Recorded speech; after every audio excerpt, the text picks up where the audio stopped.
नमस्कार दोस्तों, स्वागत है आपका मेरे एग्ज़ाम कैलिबर चैनल पे। और आज की ये जो वीडियो है, आज की इस वीडियो में मैं अपना एक्सपीरियंस शेयर करूंगा। जैसे आप सबको पता है कि मैंने 2 अटेम्प्ट दिए हैं जेपीएससी में, दोनों बार मैं इंटरव्यू स्टेज पे पहुंचा हूं, ठीक है। लेकिन आज की जो ये वीडियो है ये प्रीलिम्स बेस्ड है। मतलब दोनों प्रीलिम्स जो मैंने दिया है, दोनों प्रीलिम्स जो दिया है, दोनों में मेरे 200 में से 140 क्वेश्चंस, 140 प्लस क्वेश्चंस सही थे, ठीक है। तो ये भी मुझे बहुत सारे मैसेज आ रहे थे कि प्रीलिम्स बेस्ड कोई स्ट्रैटेजी वीडियो बनाइए। तो ये कोई स्ट्रैटेजी बेस्ड वीडियो तो नहीं है, लेकिन मेरा एक्सपीरियंस है कि मैंने कैसे प्रीलिम्स को अप्रोच किया दोनों बार, जिससे मेरे 140 प्लस क्वेश्चन सही हुए। मतलब कि कट ऑफ आई थिंक 123 के आसपास था दोनों टाइम, और दोनों टाइम मेरे 140 से भी ज़्यादा क्वेश्चन सही हुए हैं। मतलब आप समझ सकते हैं कि करीब करीब 18 से 19 क्वेश्चन मेरे जो हैं वो सही थे। तो देखो, प्रीलिम्स का इंपॉर्टेंस ही यही है कि प्रीलिम्स में आपको हमेशा जो है कट ऑफ से कम 5 से 10 क्वेश्चन आपको ऊपर रहना होता है। इससे क्या होता है कि आपको एक एज मिल जाता है मेंस की तैयारी करने के लिए, ठीक है। तो ये बहुत बहुत ज़रूरी है कि आप प्रीलिम्स में एक अच्छे मार्जिन से, जब भी आपका कट ऑफ जो भी कट ऑफ रहे उससे एक अच्छे मार्जिन से आप प्रीलिम्स क्लियर करें, ताकि आपको मेंस के लिए वो जो आपको एक एडवांटेज है वो मिले, ठीक है। तो चलिए शुरू करते हैं इस वीडियो की। लेकिन इससे पहले मैं आपको बोलता हूं कि हमारा टेलीग्राम चैनल भी है एग्जाम कैलिबर। वहां पे मैं क्वेश्चंस डेली आंसर राइटिंग करवा रहा हूं।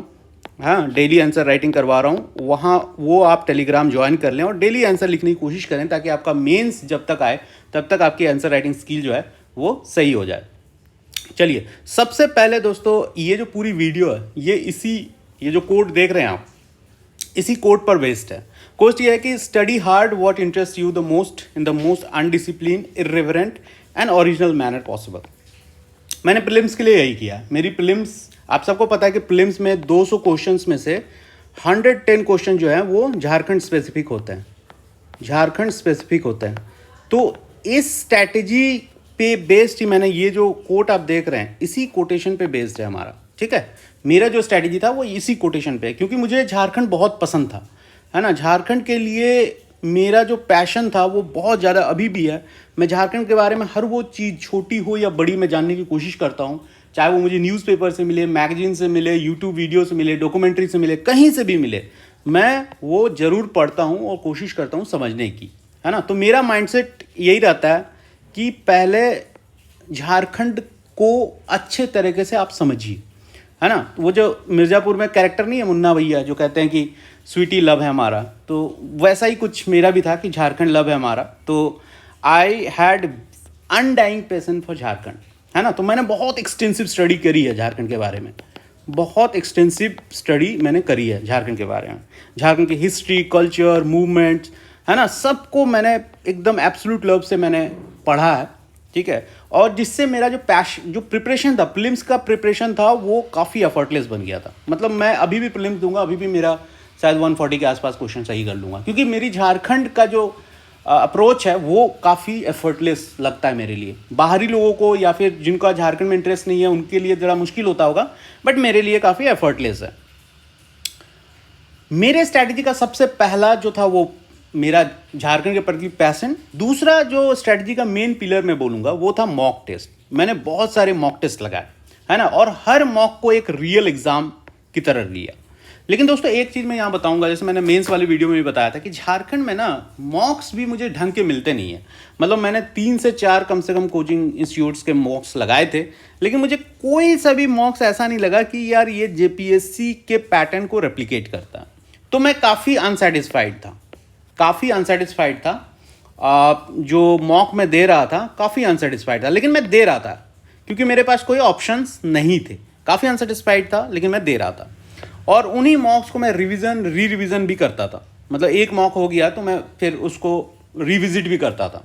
मैंने एक ऑफलाइन भी मॉक दे रहा था, और बाकी तो ऑनलाइन ही थे, लेकिन एक ऑफलाइन भी दिया था मैंने, ठीक है। कोई भी मॉक मुझे इम्प्रेस, मैं किसी भी मॉक से नहीं हुआ, बिकॉज सबका सब स्टैंडर्ड ही था, यहाँ वहाँ से, ठीक है। और जो भी मैं मॉक देता था, मैंने एक एरर कॉपी बना के रखा था, है ना, एरर कॉपी बना के रखा था, जिसमें जो भी मैं मिस्टेक करता था, जहाँ भी कॉन्सेप्चुअल मिस्टेक मैं करता था, मैं उसको लिख लेता था। रॉन्ग आंसर्स के लिए मैं लिख लेता था और उस कॉन्सेप्ट को समझ लेता था, है ना, उस कॉन्सेप्ट को मैं अपने वर्ड में समझ लेता था कि ये कहाँ मैंने गलती करी और वो है क्या एक्चुअली। ठीक है, और इस एरर कॉपी को मैंने टेक्स्ट बुक से भी ज़्यादा रिवाइज किया। मैं जब एग्जाम देने जा रहा था तो मेरे पास यही कॉपी थी। मैंने झारखंड के लिए कोई नोट्स नहीं बनाया था क्योंकि मुझे पता था कि मेरी झारखंड स्ट्रांग है, बट मैं जहाँ गलती कर रहा था, बहुत सारी चीज़ें हैं, बहुत झारखंड में आप देखेंगे या पेपर 1 में भी आप देखेंगे तो बहुत कंफ्यूजिंग वर्ड है, बिंदुसार, बिंबिसार, इन सब चीज़ों में मैं गलती करता था जो सिमिलर साउंड्स करते थे। तो मैंने एक रिवाइज कॉपी बनाया और उसको बार बार मैं रिवाइज करता था। ठीक है, तीसरा जो स्ट्रेटजी था मेरा वो था कि एग्जाम हॉल में बिल्कुल कामनेस बनाए रखना। देखिए मेरी जो स्ट्रेटजी थी वो पेपर 2 ड्रिवन थी, मतलब झारखंड में बहुत अच्छे से पढ़ा था, पेपर 1 को टू सम एक्सटेंट मैंने इग्नोर किया था। मेरा पेपर 1 का यही सिंपल सा फंडा था कि 60 क्वेश्चंस मेरे को सही करने हैं, 60 क्वेश्चन सही करने हैं और झारखंड में मेरा जितना मैक्सिमम हो सके। तो जब मैं एग्ज़ाम हॉल में गया, मेरा देवघर सेंटर था, ठीक है, देवघर सेंटर था, तो जब मैं गया तो पेपर 1 जो है ना एज एक्सपेक्टेड मेरा ख़राब था क्योंकि मैंने उसमें बहुत ज़्यादा कुछ दिमाग नहीं लगाया था और मुझे पता था कि पेपर 1 में मैं 60 क्वेश्चन कर लूँगा, लेकिन मुझे ऐसा लगने लगा पेपर 1 में हर एक क्वेश्चन मुझे कन्फ्यूज़न होने लगी थी। तो मुझे पता चल गया था कि जो पेपर 1 है वो कहीं ना कहीं ख़राब जा रहा है, लेकिन मैंने फोकस अपना लूज़ नहीं किया। ऐसा होता ना कि पेपर 1 जैसे ही आप देते हो तो आपका जब से ख़राब नहीं लगता तो आप फोकस लूज़ करने लगते हो, वो मैंने नहीं किया। मुझे पता था कि मेरा पेपर 2 स्ट्रांग है और पेपर 2 आने दो, आई विल गिव माई 100%। और इसी दौरान आपको याद होगा कि इस बार के प्रीलिम्स में वो एक अफवाह उड़ गई थी कि पेपर लीक हो गया है जामताड़ा में, ठीक है, लेकिन मैंने इन सब चीज़ों को फॉलो नहीं किया। मुझे लगा कि ठीक है जो होगा देखा जाएगा, बट अभी तो ये है गेम कि पेपर 2 मेरा स्ट्रांग है, पॉइंट फोर्टे है और पेपर 2 में मुझे बहुत अच्छे तरीके से देना है। इसका मतलब यही कि 1 bad section is not the whole exam lost. मेरी इस एक्सपीरियंस से आप यही सीख सकते हैं कि एक खराब सेक्शन गया दैट डजंट मीन कि पूरा आपका एग्जाम ही आपके हाथ से निकल गया। ठीक है, तो आपको एग्जाम हॉल में कामनेस बनाए रखना बहुत बहुत बहुत जरूरी है। अब आते हैं जो सबसे इंपॉर्टेंट है जिसको लेकर हल्ला बहुत करते हैं, एसपीटी एंड सीएनटी। मैंने देखा बहुत से लोग बहुत सी चीज़ें बात करते हैं कि एसपीटी और सीएनटी में तो आपको करना ही करना है, इसमें आपको 100% क्वेश्चन सही करना है ना। देखिए मैं फिर से कह रहा हूं कि अभी 2 से 3 जेपीएससी का जो प्रीलिम्स है वो इस पैटर्न पे हो चुका है और अब जो बेसिक क्वेश्चंस थे एसपीटी एंड सीएनटी के वो ऑलमोस्ट एग्जॉस्ट हो चुके हैं। तो ठीक है, एसपीटी सीएनटी रिलायबल है लेकिन टेक्निकल भी है, इसमें बहुत सारी टेक्निकल चीज़ें जो पूछी जाएंगी, अगर अनलेस और अनटिल आपने बहुत इन डेप्थ स्टडी नहीं किया है तो आपसे नहीं होगा। तो इस बार आप मान के चलिए कि ट्रिकी क्वेश्चन आएगा, है ना, ट्रिकी क्वेश्चन आएगा। एसपीटी एंड सीएनटी में आपको ट्रिक करने का बहुत सारे ऑप्शंस है, तो बिल्कुल ही इनके भरोसे मत रहिए। एसपीटी एंड सीएनटी ठीक है, अच्छी बात है, अगर अच्छा क्वेश्चन आया, सीधा क्वेश्चन आया, बना दोगे, लेकिन that doesn't mean that you overlook the other important sections of the paper 2 और पेपर 1, है ना।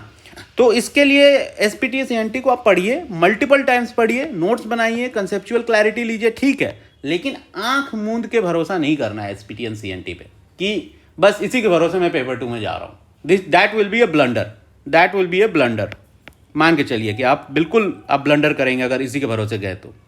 इसके अलावा पेपर 1 में जो है ना, पेपर 1 या पेपर 2 में हाई वैल्यू एरियाज को आइडेंटिफाई कीजिए। जैसे मैंने बहुत सारे पास पेपर प्रीवियस ईयर पीवाईक्यूज जो होता है ना, पीवाईक्यूज मैंने देखे और मैंने हाई वैल्यू टारगेट एरियाज जो थे उनको टारगेट किए। जैसे पेपर 1 में इकोनॉमिक ज्योग्राफी वहाँ से बहुत क्वेश्चंस करते हैं, चाहे वो क्रॉप्स हो जाए, मिनरल्स हो जाए, इंडस्ट्रीज हो जाए, है ना, रिसर्च इंस्टीट्यूशंस हो जाएं, तो यहाँ इन सबसे पावर प्रोजेक्ट हो जाए, इन सबसे क्वेश्चन आता ही आता है। ठीक है, इसी तरह से झारखंड में देखें तो मूवमेंट, लीडर्स, टाइमलाइंस, है ना, इन सबसे क्वेश्चन आता है। एनवायरनमेंट, फॉरेस्ट से भी आता है, जो जेपीएससी स्पेसिफिक चीज़ें होती हैं। तो मैं ये हर के लिए अलग अलग असेसमेंट होगा। ठीक है, ये आप भी हाई वैल्यू एरिया टारगेट, मैंने करीब आई थिंक 40 से 50 मैंने ऐसे टॉपिक्स बनाए थे जहां से मैंने देखा था कि काफ़ी क्वेश्चंस आ रहे थे और मैंने ये 40 से 50 क्वेश्चंस को एकदम रिलीजियसली तैयार किया था। मतलब इन टॉपिक से क्वेश्चन आए तो छूटे ना। ठीक है, उसके बाद एक इंपॉर्टेंट एडवाइस है मेरा आप सबको कि कंसेप्चुअल अप्रोच पर ध्यान दीजिए, रोट लर्निंग मत कीजिए प्रीलिम्स के लिए, क्योंकि ऐसे बहुत से क्वेश्चंस होंगे जहां पे आपको एग्जैक्ट आंसर नहीं पता होगा, लेकिन अगर आपको कंसेप्चुअल अप्रोच है, आपको पता है कि हाँ इसके आसपास की चीज़ें पता है, तो आप इसको निकाल के ले जाओगे। ठीक है, यहाँ पे आपको निकाल के आप ले जाओगे।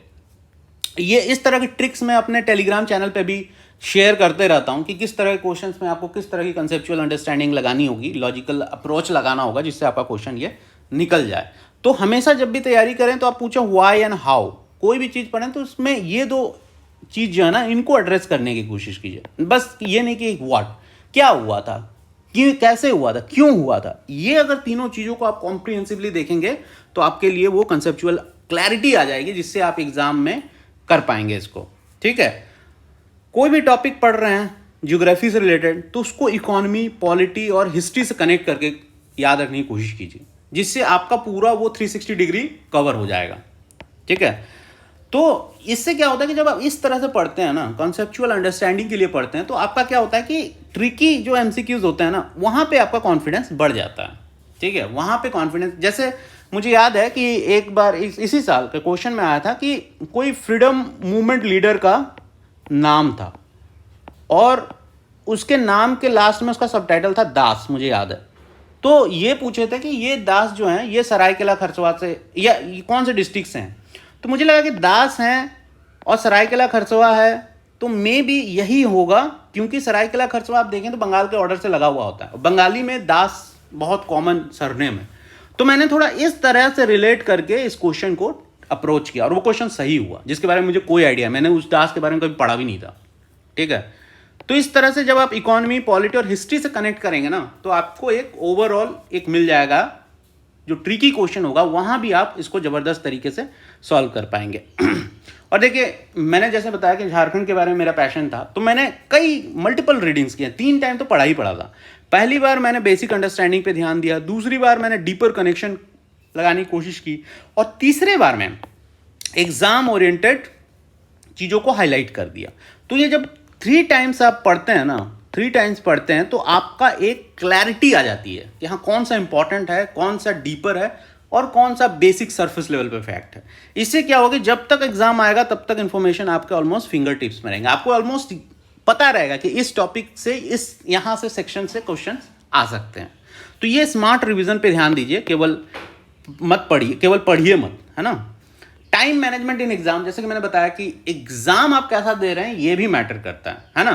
तो स्कैनिंग और सिलेक्शन, जैसे कि सबसे पहले इजी क्वेश्चन कर लीजिए, क्योंकि बहुत, देखिए मैं कितना भी बोल लूँ, लेकिन जब आप एग्जाम हॉल में बैठते हो तब आपको एक पता रहता है कि यार वो प्रेशर होता है, वो एंजाइटी होती है ना। तो इसलिए आपके पास अगर एक प्रायर स्ट्रैटेजी होगी तो आप इस एग्जाम को बहुत अच्छे से लेस स्ट्रेस के साथ मैनेज कर सकते हैं। तो इसके लिए क्या होगा, इसके लिए आपको टाइम मैनेजमेंट करना सीखना होगा। सबसे पहले इजी क्वेश्चन को एग्जाम में जो आपको लगता है कि ये तो श्योर शॉट है, इसके बारे में तो 100% श्योर हूँ, उनको मारिए। फिर डाउटफुल वाले को मार्क कीजिए, उसमें बाद में आइए। और फिर उसके बाद एक एमसीक्यू में जो थंब रूल है, एक एमसीक्यू में कभी स्टक मत होइए, ये मैंने पढ़ा था, ये मुझे आता है, ऐसा नहीं। ठीक है, नहीं बन रहा है, आप आगे बढ़ जाइए, फिर वापस आइए और उस एमसीक्यू को फ्रेश माइंड के साथ अटेम्प्ट कीजिए। ठीक है, तो इसके बाद मैं सजेशन, अगर आप कहेंगे कि 14 जेपीएससी प्रीलिम्स के लिए आपका सर क्या सजेशन है, तो मेरा सजेशन देखिए 2-3 सजेशंस हैं। पहला सजेशन है कि अच्छी टेस्ट सीरीज लीजिए, कोई जल्दीबाजी नहीं है, कोई अभी प्रीलिम्स का डेट भी नहीं आया है, अभी पढ़िए, एकदम जल्दीबाजी मत कीजिए, लेकिन टेस्ट सीरीज जो है ना वो अच्छा होना चाहिए, जिसमें आपको इन्फॉर्मेशन मिले, कॉम्प्रिहेंसिव हो, सिर्फ सरफेस लेवल का फैक्ट, क्योंकि देखिए 2 से 3 आई थिंक 3 से 4 कम से कम प्रीलिम्स हो चुका है इसी सिलेबस पे, और जो क्वेश्चन सेटर है उनके लिए भी जो क्वेश्चंस बनाने के स्कोप हैं वो एग्जॉस्ट होते हुए जा रहे हैं। तो इस बार ट्रिकी क्वेश्चन, आप एसीएफ या फॉरेस्ट रेंजर का देखे होंगे, उसमें काफ़ी डीप क्वेश्चन उन्होंने पूछा झारखंड से रिलेटेड। तो अभी बिल्कुल एकदम हड़बड़ी करने की ज़रूरत नहीं है ना। आप सारे टेस्ट सीरीज देखिए, उनको ट्राई कीजिए, और उसके बाद जो आपको बेस्ट टेस्ट सीरीज लगे उसको लीजिए, उसको अटेम्प्ट कीजिए, उससे नोट्स बनाइए, उसको रिवाइज कीजिए, रिवाइज कीजिए। उसके बाद फिर आप एग्जाम के लिए, आपको इसमें बहुत मदद मिलेगी। दूसरा जो है, consistency is very important in JPSC. हालांकि अभी एग्जाम का कोई डेट अभी डिक्लेयर नहीं हुआ है, ना ही नोटिफिकेशन आया, बट स्टिल कंसिस्टेंसी जो है ना वो आपको प्रीलिम्स, मेंस, इंटरव्यू तीनों में हेल्प करेगी। तो इंटेंसिटी की जगह कंसिस्टेंसी रखिए, वो बहुत इंपॉर्टेंट है ना। डिसिप्लिन्ड रहिए, ठीक है, मोटिवेशन पे डिपेंडेंट मत रहिए कि आज मोटिवेशन नहीं है तो आज मैं नहीं पढ़ूंगा। ठीक है, जो फेलियर्स हैं, अगर आपको मेंस के आंसर राइटिंग में अच्छे फीडबैक नहीं आ रहे हैं, तो डिसर्टेंट होने की ज़रूरत नहीं। अगर आप प्रीलिम्स का मॉक टेस्ट सीरीज लगाते हैं, वहाँ आपसे बहुत कम क्वेश्चन हो रहे हैं, तो डिसर्टेंट, क्योंकि at the end of the day आपको एग्जाम में अच्छा करना है ना। जब जिस दिन प्रीलिम्स होगा उस दिन अच्छा करना है, जिस दिन मेंस होगा उस दिन अच्छा करना है, जिस दिन इंटरव्यू होगा उस दिन अच्छा करना है। और उस दिन अगर आप निकल गए तो जो जीता वही सिकंदर, है ना। आप मॉक में लाके मेरे यहाँ या किसी और के यहाँ लाके आप मार्क्स में क्या ही दिखाओगे, है ना। देखेगी तो दुनिया उस दिन ना, जिस दिन आपका रिजल्ट में नाम आएगा, जिस दिन आपका पीडीएफ में नाम आएगा।